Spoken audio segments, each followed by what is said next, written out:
കൊടുക്കാന്ന് പറഞ്ഞിട്ട് മാസം 2 മാമ അറിഞ്ഞാൽ എന്റെ മയ്യത്തും ഓളെ നിക്കാഹ് ഒരുമിച്ച് നടക്കും. എടാ അതിപ്പോ ഞാൻ പണം കൊടുത്താലും നിന്റെ മയ്യത്തും അവളുടെ നിക്കാഹും ഒരു ദിവസം തന്നെ നടക്കും.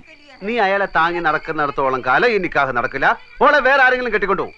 ബേജാറാക്കുന്ന വർത്താനം പറയല്ലേ അപ്പക്കുട്ട. നീ ഒരു കാര്യം ചെയ്യും, നീ ആ കട തൂത്തുവായിരുന്ന പണി നിർത്തിയിട്ട് സ്വന്തമായിട്ടൊരു കച്ചവടം തുടങ്ങാൻ നോക്ക്. അതിന് പണം വേണ്ടേ? ഉണ്ടാക്കണം. അതെങ്ങനെ? നീ എന്റെ കൂടെ നിക്കേ. ഞാനൊരു പെയിന്റ് കട തുടങ്ങാൻ പോവാണ്. ഒരു 4 ലക്ഷം രൂപയാവും. പണം കായ്ക്കുന്ന മരം എന്തെങ്കിലും നട്ടുപിടിപ്പിച്ചിട്ടുണ്ടെങ്കിൽ 4 ലക്ഷം പോലും. എടാ ബാങ്ക് തരും. മാനേജറെ പോയി കണ്ടു. നല്ല അമ്പോറ്റി ഒരു സിംഗ് ലോണിനുള്ള ആപ്ലിക്കേഷൻ കൊടുത്തു. അടുത്ത ആഴ്ച കാശ് കിട്ടും. അപ്പൊ കൂട്ടാ നമ്മളെ അങ്ങനെ മണ്ടനാക്കല്ലേ. നിനക്ക് എന്നെ വിശ്വാസം ഇല്ലെങ്കിൽ നീ എന്റെ കൂടെ വാ. ബാങ്ക് മാനേജറുടെ വായിന്ന് തന്നെയൊക്കെ 2 ലക്ഷം രൂപ ഡിപ്പോസിറ്റ് കൊടുത്താൽ 10 ലക്ഷം രൂപയുടെ സ്റ്റോക്ക് വരും. വിറ്റിട്ട് 3 മാസം കൊണ്ട് പൈസ തിരിച്ചു കൊടുത്താൽ മതി. കടയുടെ വാടക 1.25 ലക്ഷം രൂപ. പോയിട്ട് 75,000 വീട്ടിലേക്ക് അയച്ചു കൊടുത്താലും കുറെ നാളത്തേക്കുള്ള കേസും ഫീസും നടക്കും. ബാക്കി 50,000 15,000 കൊണ്ട് മറ്റേ മോട്ടോർ ബൈക്ക് മാറാടിയുടെ മുഖത്ത് വലിച്ചോണ്ട് കൊടുക്കും. ബാക്കി 35,000 15,000 കൊണ്ട് അന്തസ്സുള്ള വൃത്തിയായിട്ടൊരു സ്ഥലം താമസിക്കാൻ. അപ്പൊ മൈമനയുടെ 3,000 അത് കൊടുക്കും.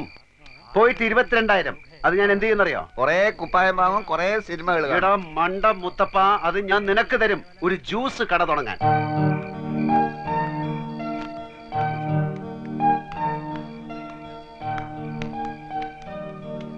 പക്ഷേ ഇതൊക്കെ നടക്കണമെങ്കിൽ ചെറിയൊരു പ്രശ്നമുണ്ട്. എന്ത്? 2 വർഷത്തെ കടവാടക മുൻകൂർ കൊടുത്താലേ ഈ ഓണർ വാടക ചീട്ട് എഴുതി തരൂ.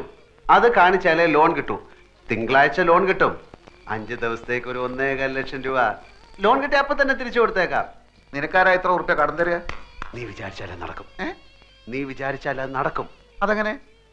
നിന്റെ മാമ എടുത്ത് ചോദിച്ചാൽ. നടന്നു തന്നെ.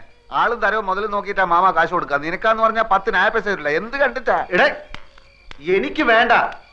എന്റെ അളിയൻ രവീന്ദ്രൻ നായരല്ലേ, അയാൾക്ക് കൊടുത്താൽ മതി. അതെങ്ങനെ? ഞാൻ കാര്യങ്ങൾ വിശദമായിട്ട് പറയാം. നീ എന്റെ കൂടെ ഒന്ന് നിന്നാ മതി. ഇതൊന്നും എനിക്ക് വേണ്ടിയിട്ട് മാത്രമല്ല കേട്ടോ.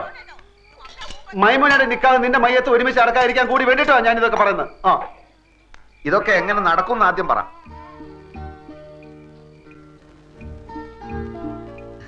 ഞമ്മളിപ്പോ വന്നത് മാമാന്റെ അടുത്ത് ഒരു രഹസ്യം പറയാനാണ്. ഏത് ലക്ഷാധിപതികൾക്കുണ്ടല്ലോ ഇടയ്ക്ക് പണത്തിനൊരു വലിച്ചല്.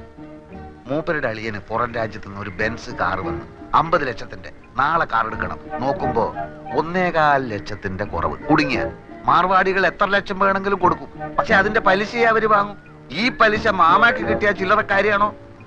10 ദിവസത്തേക്ക് ചോദിക്കുന്ന പലിശ തരും.